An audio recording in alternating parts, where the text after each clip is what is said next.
पहलगाम आतंकी हमले के एक दिन बाद यानी कि 23 अप्रैल को पंजाब के फिरोजपुर में सीमा सुरक्षा बल यानी कि बीएसएफ का एक जवान गलती से बॉर्डर पार कर गया, जिसके बाद उसे पाकिस्तानियों ने पकड़ लिया। करीब 10 दिन होने को आए हैं, बैठकों पर बैठकें हो रही हैं, लेकिन अब तक हमारे जवान की घर वापसी सुनिश्चित नहीं हो पाई है। पीके साहू की प्रेग्नेंट पत्नी भी गुहार लगा चुकी हैं कि उनके पति को जल्द ही छुड़वाया जाए, लेकिन लगता है कि बीजेपी नेताओं ने यह खबर अभी तक पढ़ी नहीं, देखी नहीं, वरना कम से कम संवेदना भरा एक ट्वीट तो करते या मुंह तोड़ जवाब देंगे, लाल आंख दिखा देंगे, घर में घुसकर मारेंगे जैसी बातें तो करते। नमस्कार दोस्तों, मेरा नाम हिमांशु मिश्रा है और आप देख रहे हैं 4PM न्यूज नेटवर्क। फरवरी 2019 में बालाकोट एयर स्ट्राइक के दौरान विंग कमांडर अभिनंदन ने बहादुरी दिखाते हुए पाकिस्तान के F-16 जो विमान था उसको मार गिराया था, लेकिन उस वक्त उनका विमान भी क्षतिग्रस्त हो गया और हादसे का शिकार हो गया, जिसका नतीजा यह रहा कि पाकिस्तानियों ने अभिनंदन को हिरासत में ले लिया। लेकिन भारत सरकार के सख्त रवैये के चलते 60 घंटों के भीतर ही पाकिस्तान ने अभिनंदन को वापस लौटा भी दिया। आपको याद होगा कि उस वक्त देश में चुनावी माहौल गर्म था, आम चुनाव होने वाले थे। पुलवामा की घटना में देश ने 40 जवानों को खो दिया था। ऐसे में अगर अभिनंदन की वापसी न होती तो सरकार की खूब थूथू होती और चुनावी समर में यह बीजेपी को कैसे बर्दाश्त होता। देशभक्ति की मशाल लिए सरकार ने विंग कमांडर की वापसी करवाई तो पूरे देश को गर्व भी महसूस हुआ। भले ही इस पूरी घटना का सियासी पहलू भी रहा और पीएम मोदी ने शहीदों के नाम पर वोट मांगे, ये सबने देखे, पर फिर भी देश ने बीजेपी पर दोबारा भरोसा जताया। लेकिन अब परिस्थितियां बदली हुई हैं। बीएसएफ जवान को पाकिस्तानी कब्जे में 10 दिन होने को आए हैं। सोचिए, वो 60 घंटे ही थे सिर्फ, और अब 10 दिन बीत चुके हैं। पाकिस्तान हमारे जवान को छोड़ने का नाम नहीं ले रहा और हम खोखली बैठकों पर निर्भर पीके साहू का इंतजार कर रहे हैं, अपने जवान का इंतजार कर रहे हैं। पहलगाम में जिस तरह की घटना हुई है उससे पूरे देश में आक्रोश की लहर है। दूसरा, हमारे जवान को पाकिस्तान पकड़े हुए है और हम सिर्फ मंच पर भाषणबाजी करते हुए दिखाई दे रहे हैं।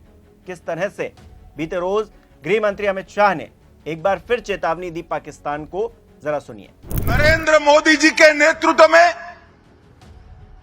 चाहे उत्तर पूर्व हो, चाहे वामपंथी उग्रवाद का क्षेत्र हो,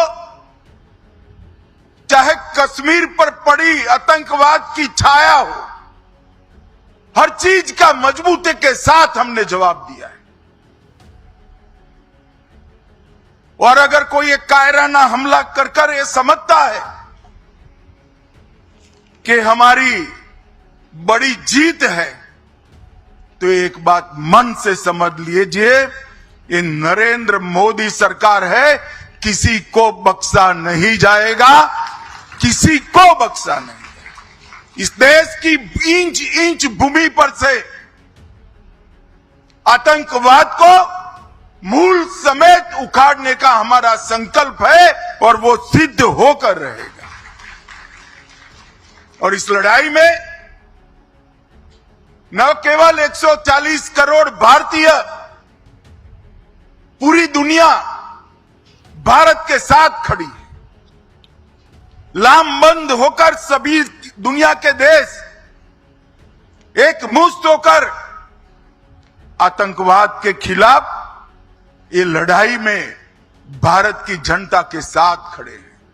और मैं फिर से संकल्प दोहराना चाहता हूं, जब तक आतंकवाद समाप्त नहीं होगा हमारी लड़ाई चालू रहेगी और जिन लोगों ने एक कृत्य किया है उसका उचित दंड उनको निश्चित रूप से दिया जाएगा। तो दोस्तों, गृह मंत्री कह रहे हैं कि किसी को बख्शा नहीं जाएगा। हम उनके बयान का समर्थन करते हैं, लेकिन दोस्तों, बीते रोज मैंने एक वीडियो बनाया था जिसमें आपको बताया था कि 10 दिनों के बाद भी कैसे पहलगाम के शहीदों को न्याय नहीं मिल पाया है और सरकार ने ऐसा कोई भी काम नहीं किया है, ऐसी कोई भी कार्रवाई नहीं की है कि पाकिस्तान घुटनों पर आ जाता, जिसके सहारे हम पीड़ित परिवारों को सच्ची श्रद्धांजलि दे पाते कम से कम। क्योंकि जो लोग चले गए वो वापस तो आएंगे नहीं, क्षतिपूर्ति ही हो सकती है, संवेदना ही व्यक्त हो सकती है, लेकिन श्रद्धांजलि तो तब होती ना जब अब तक हमने पाकिस्तान को धूल चटा दी होती, लेकिन उसमें भी देरी हो रही है। ऐसे वक्त में जब विपक्ष समेत पूरा देश एकजुट होकर सरकार के साथ में खड़ा है और पाकिस्तान को मुंहतोड़ जवाब दिए जाने की अपेक्षा कर रहा है, इंतजार कर रहा है, कश्मीर से लेकर दिल्ली तक सिर्फ मीटिंग हो रही है। सिर्फ यह दिखाई दे रहा है कि मीटिंग की जा रही है, हाई लेवल मीटिंग हो रही है, कभी लो लेवल मीटिंग हो रही है। नेता भाषण देने पहुंचते हैं तो लगता है जैसे मंच से उतरकर सीधे पाकिस्तान पर चढ़ाई कर देंगे, लेकिन फिर होता क्या है, मीटिंग मीटिंग। अब तो हमारा एक जवान भी पाकिस्तान के चंगुल में फंस गया है, उसकी घर वापसी के लिए भी सिर्फ मीटिंग मीटिंग ही खेला जा रहा है। ठीक है, हम ये मानते हैं कि प्रोसीजर हो सकता है, तमाम चीजें होती हैं, बहुत आसान नहीं होता किसी को वापस लाना, लेकिन अभिनंदन को तो 60 घंटे के भीतर हम ले आए थे, फिर अपने बीएसएफ जवान को हम वापस क्यों नहीं ला पा रहे हैं, सवाल तो पूछा जाएगा। सारी बातों को सार्वजनिक नहीं किया जा सकता, सुरक्षा कारण भी होते हैं, हम इस बात को भी मानते हैं, समझते हैं, पर इंतजार कब तक करेंगे। दोस्तों, सवाल तो यह भी है कि विंग कमांडर की वापसी के लिए ऐसा क्या किया गया था जो बीएसएफ जवान को घर वापस लाने के लिए नहीं किया जा रहा है, जबकि उस वक्त तो भारत ने पाकिस्तान में घुसकर हमला किया था, तनाव की स्थिति चरम पर थी। यहां पीके साहू तो गलती से पाक सीमा में दाखिल हो गए, पाकिस्तानी रेंजर्स से कई दौर की बातचीत हो चुकी है, फिर भी अभी तक रिहाई की बात फाइनल नहीं हो पाई है। पाकिस्तान टाल रहा है, इस पूरे मामले को साफ तौर से दिखाई दे रहा है।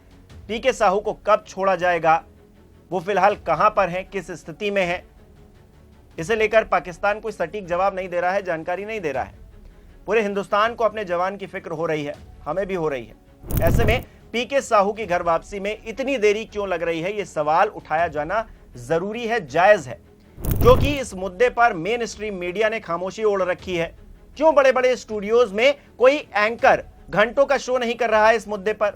गोदी में खेल रहे पत्रकारों से उम्मीद भी क्या की जानी चाहिए दोस्तों, लेकिन हम वाजिब सवाल उठाते रहेंगे, भले ही हमें कितना भी दबाने की कोशिश क्यों ना की जाए। हम न्याय की उम्मीद में सुप्रीम कोर्ट की चौखट तक जा पहुंचे हैं, सरकार को जवाब तो देना ही होगा, समय कितना भी क्यों ना लग जाए। समय से याद आया, पुलवामा घटना में इतनी भारी मात्रा में आरडीएक्स कैसे आया, आज तक जवाब नहीं मिल पाया दोस्तों।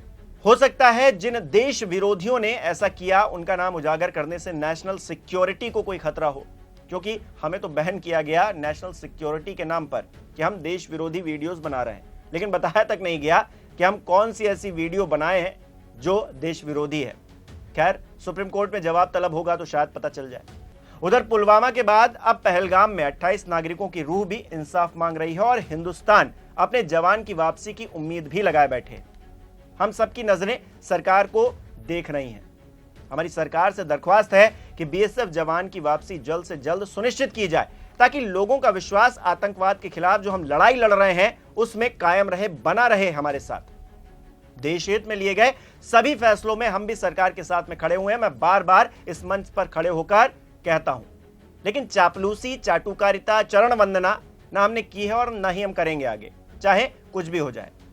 हम सत्ता के सिंहासन पर विराजमान लोगों से डंके की चोट पर पूछेंगे और पूछ रहे हैं कि पहलगाम पर इंसाफ कब मिलेगा और हमारा जवान कब वापस आएगा। अगर सरकार के पास जवाब नहीं है तो नैतिकता इस्तीफे की मांग करती है। दोस्तों, आप इस पूरे मुद्दे को किस तरह से देखते हैं, हमें कमेंट करके जरूर बताइए।